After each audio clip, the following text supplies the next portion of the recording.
پرانے زمانے کی بات ہے، کسی شہر میں دو دوست رہا کرتے تھے۔ ایک کا نام عدنان تھا اور دوسرے کا مانی۔ عدنان ایک سوداگر کا بیٹا تھا اور مانی کا باپ شہر کا کوتوال تھا۔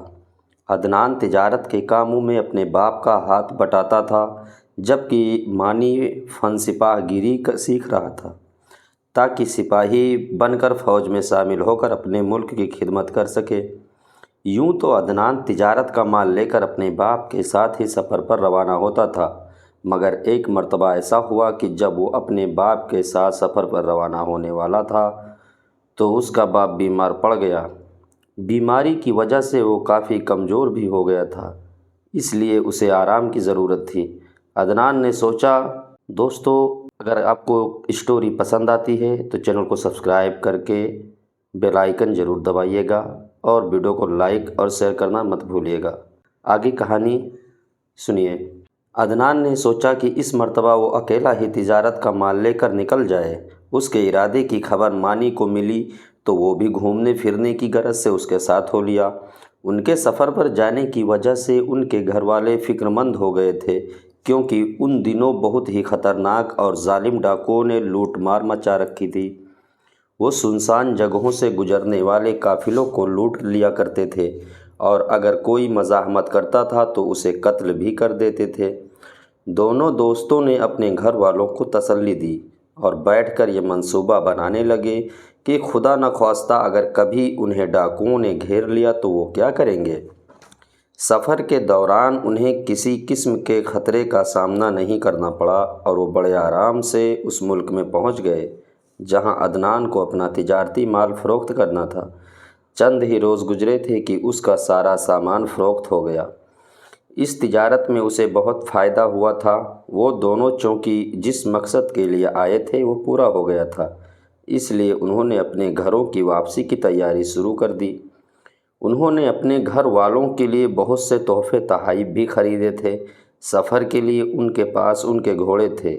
عدنان کے گھوڑے پر 2 چمڑے کے تھیلے لٹکے ہوئے تھے جو سونے کی اصرفیوں سے لبالب بھرے ہوئے تھے۔ یہ اصرفیاں اسے اپنا مال بیچ کر حاصل ہوئی تھیں۔ مانی کے پاس بھی چند سوا اصرفیاں تھیں جو وہ اپنے گھر سے ساتھ لے کر نکلا تھا تاکہ سفر میں اس کے کام آ سکیں۔ اس کی اصرفیاں اور تحفے تحائف کے تھیلے اس کے گھوڑے پر لدے ہوئے تھے۔ 2 دن اور 1 رات کی مسافت کے بعد وہ اپنے ملک میں داخل ہو گئے۔ اب ان کا تھوڑا ہی سفر باقی رہ گیا تھا، جس کے بعد وہ اپنے گھروں کو پہنچ جاتے۔ اچانک انہوں نے سامنے سے دھول اڑتی دیکھی۔ ان کے کانوں میں گھوڑوں کی ٹاپوں کی آوازیں بھی آ رہی تھیں۔ اس دھول کو دیکھ کر اور گھوڑوں کی ٹاپوں کی آوازیں سن کر دونوں دوست گھوڑوں سے اتر گئے اور تشویش بھری نگاہوں سے ایک دوسرے کو دیکھنے لگے۔ تھوڑی ہی دیر گزری تھی کہ بہت سے گھڑ سوار ان کے نزدیک پہنچ گئے اور انہوں نے دونوں کو اپنے گھیرے میں لے لیا۔ وہ لوگ شکل و صورت سے ڈاکو لگتے تھے۔ ان کے ہاتھوں میں چمکتی ہوئی تیز تلواریں تھیں۔ سب سے آگے خوفناک شکل اور بڑی بڑی مونچھوں والا ایک لہیم سہیم شخص تھا۔ وہ ان کا سردار معلوم ہوتا تھا۔ اس نے گھوڑے پر بیٹھے بیٹھے ایک خوفناک قہقہہ بلند کیا اور اپنے ساتھیوں سے بولا، شکل سے یہ لوگ امیر زادے لگتے ہیں، سارا مال ان سے چھین لو، مزاحمت کریں تو قتل کر دو۔ عدنان اور مانی ماہر تلوار باز تھے اور بہادر بھی بہت تھے، لیکن اتنے بہت سے ڈاکوؤں سے وہ لوگ ہرگز نہیں جیت سکتے تھے۔ عدنان نے ڈاکوؤں کے سردار سے کہا، ہم 2 ہیں اور تم لوگ بہت سارے، عقل کا تقاضا ہے کہ ہم تمہارا مقابلہ نہ کریں، تم ہمارا مال لے لو اور ہمیں جانے دو۔ ڈاکوؤں کا سردار ایک مرتبہ پھر بلند آواز میں ہنسا، پھر اس کا اشارہ پا کر اس کے 2 ساتھی گھوڑوں سے اترے اور ان کے گھوڑوں کی طرف بڑھتے تاکہ ان پر لدے سامان پر قبضہ کر سکیں۔ مانی کی انگلی میں ایک انگوٹھی تھی، عدنان کے ہاتھ میں ایک بانسری تھی۔ ڈاکوؤں کو آتا دیکھ کر اس نے یہ بانسری اپنی جیب سے نکال کر ہاتھ میں پکڑ لی تھی۔ جب ڈاکو ان کے تھیلے گھوڑوں سے اتار کر اپنے قبضے میں لے رہے تھے تو مانی نے اپنی انگوٹھی انگلی سے اتاری اور اسے زمین پر پھینک کر اس پر پاؤں رکھ کر کھڑا ہو گیا۔ عدنان نے اپنے ہاتھ میں پکڑی ہوئی بانسری جلدی سے اپنے لباس کی جیب میں چھپا لی دونوں ڈاکو تو اپنے کام میں مصروف تھے، مگر ڈاکوؤں کے سردار نے دونوں کی یہ حرکت دیکھ لی تھی۔ وہ گھوڑے سے اتر کر آگے بڑھا، اس نے مانی کو دھمکائے دیکھ کر ایک طرف ہٹایا اور زمین سے انگوٹھی اٹھا لی۔ پھر اس نے عدنان کی جیب میں ہاتھ ڈال کر اس کی بانسری بھی نکال لی اور بولا، بے ایمان لڑکو، یہ بتاؤ کہ تم لوگ یہ انگوٹھی اور بانسری کیوں چھپا رہے تھے؟ مانی نے گڑ گڑا کر کہا، اے ڈاکوؤں کے سردار، ہم سے ہمارا سارا مال لے لو، مگر یہ انگوٹھی اور بانسری ہمیں واپس کر دو۔ ڈاکوؤں کے سردار نے غور سے انگوٹھی اور بانسری کو دیکھا اور بولا، نہ تو یہ انگوٹھی سونے کی ہے اور نہ ہی بانسری پر ہیرے جواہرات جڑے ہوئے ہیں، پھر تم لوگ ان معمولی چیزوں کے لیے اتنا پریشان کیوں ہو؟ مانی نے بے بسی سے عدنان کو دیکھا اور بولا، انگوٹھی اور بانسری کا ایک راز ہے۔ ادھر سے سامنے پہاڑوں کے پاس والے جنگل میں ہزاروں سال پرانا ایک درخت ہے۔ اس کی پہچان یہ ہے کہ وہ جنگل کا سب سے بڑا درخت ہے اور جھیل کے نزدیک ہے۔ اگر کوئی شخص اس درخت کے نیچے کھڑے ہو کر اس انگوٹھی کو انگلی میں پہن کر اس بانسری کو بجائے گا تو اس کے بعد جو کچھ بھی ہوگا اسے دیکھ کر وہ شخص حیرت زدہ رہ جائے گا۔ مانی کی باتیں سن کر ڈاکوؤں کے سردار کی آنکھیں چمکنے لگیں۔ اسے وہ تمام کہانیاں یاد آ گئیں جن میں طرح طرح کی جادو کی چیزیں ہوا کرتی تھیں۔ مانی کی باتوں سے اس نے یہ اندازہ لگایا تھا کہ انگوٹھی اور بانسری جادو کی ہیں۔ اس نے انہیں اپنی جیب میں رکھ لیا اور دل میں سوچنے لگا کہ وہ جنگل میں جا کر اس درخت کے نیچے کھڑے ہو کر انگوٹھی پہن کر بانسری بجائے گا اور پھر دیکھے گا کہ کیا ہوتا ہے۔ دونوں ڈاکو عدنان اور مانی سے لوٹا ہوا سامان اپنے گھوڑوں پر لاد چکے تھے۔ سردار نے اپنے ساتھیوں کو وہاں سے روانہ ہونے کا اشارہ کیا۔ انہوں نے اپنے گھوڑے موڑے اور انہیں تیزی سے بھگاتے ہوئے نظروں سے اوجھل ہو گئے۔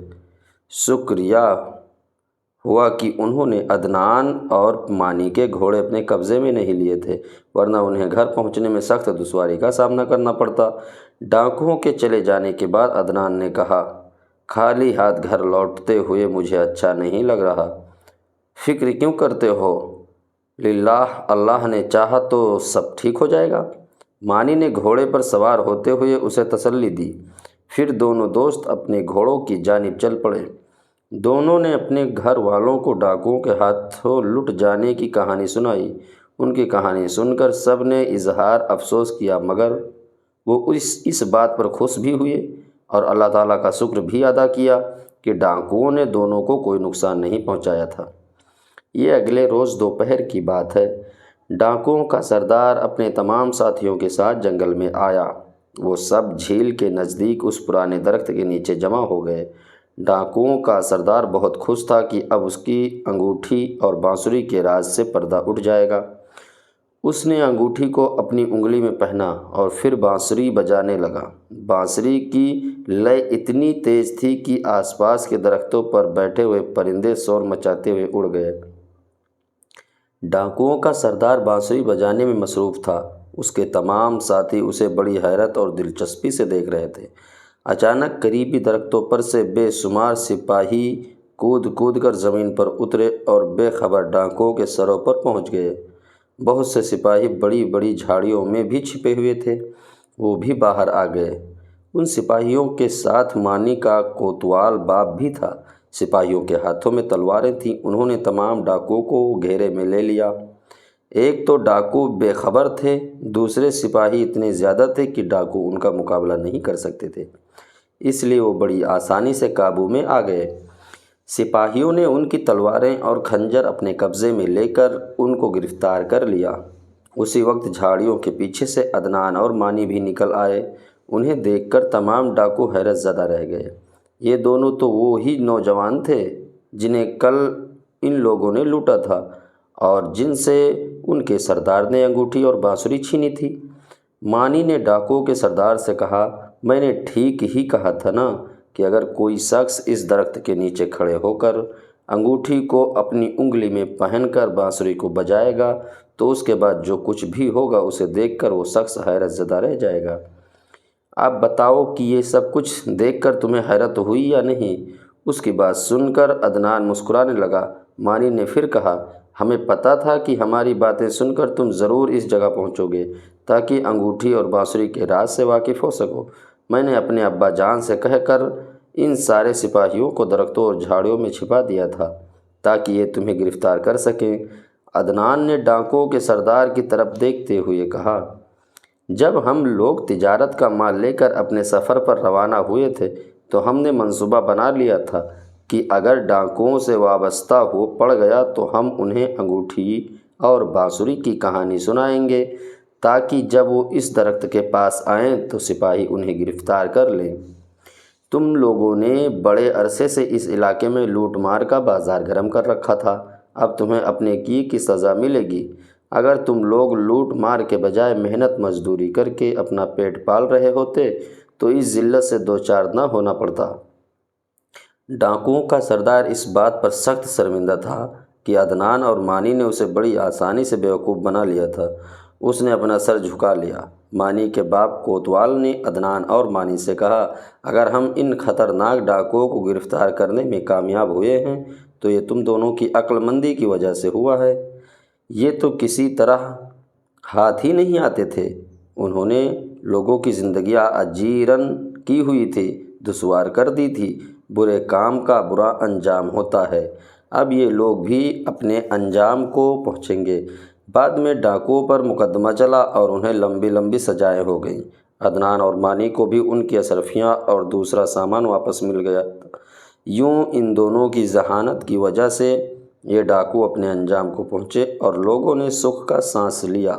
تو عزیز دوستو، کہانی کیسی لگی کمنٹ کر ضرور بتائیں اور ویڈیو کو شیئر کرنا نہ بھولیں، اور ہاں، اگر چینل پر نئے ہیں تو چینل کو سبسکرائب کر کے میری مدد ضرور کریں۔ ایک شہزادہ بدصورت تھا اور اس کا قد بھی چھوٹا سا تھا۔ اس کے دوسرے بھائی نہایت خوبصورت اور اچھے ڈیل ڈول کے تھے۔ ایک بار بادشاہ نے بدصورت شہزادے کی طرف ذلت اور نفرت کی نظر سے دیکھا۔ شہزادہ نے اپنی ذہانت سے باپ کی نگاہ کا تاڑ لیا اور باپ سے کہا، اے ابا جان، سمجھدار ٹھگنا لمبے بیوقوف سے اچھا ہے۔ ضروری نہیں ہے کہ جو چیز دیکھنے میں بڑی ہے وہ قیمت میں بھی زیادہ ہو۔ دیکھیے ہاتھی کتنا بڑا ہوتا ہے مگر حرام سمجھا جاتا ہے، اور اس کے مقابلے میں بکری کتنی چھوٹی ہے مگر اس کا گوشت حلال ہوتا ہے۔ ساری دنیا کے پہاڑوں کے مقابلے میں طور بہت چھوٹا پہاڑ ہے، لیکن خدا کے نزدیک اس کی عزت اور مرتبہ بہت زیادہ ہے۔ کیا آپ نے سنا ہے کہ ایک دبلے پتلے عقل مند نے ایک بار ایک موٹے بیوقوف سے کہا تھا کہ اگر عربی گھوڑا کمزور ہو جائے تب بھی وہ گدھوں سے بھرے ہوئے پورے استبل سے اچھا اور طاقتور ہوتا ہے۔ بادشاہ شہزادے کی بات سن کر مسکرایا۔ تمام امیر اور وزیر خوش ہوئے اور اس کی بات سب کو پسند آئی، لیکن شہزادے کے دوسرے بھائی اس سے جل گئے اور رنجیدہ ہوئے۔ جب تک انسان اپنی زبان سے بات نہیں کرتا ہے اس وقت تک اس کی اچھائیاں اور برائیاں ڈھکی چھپی رہتی ہیں۔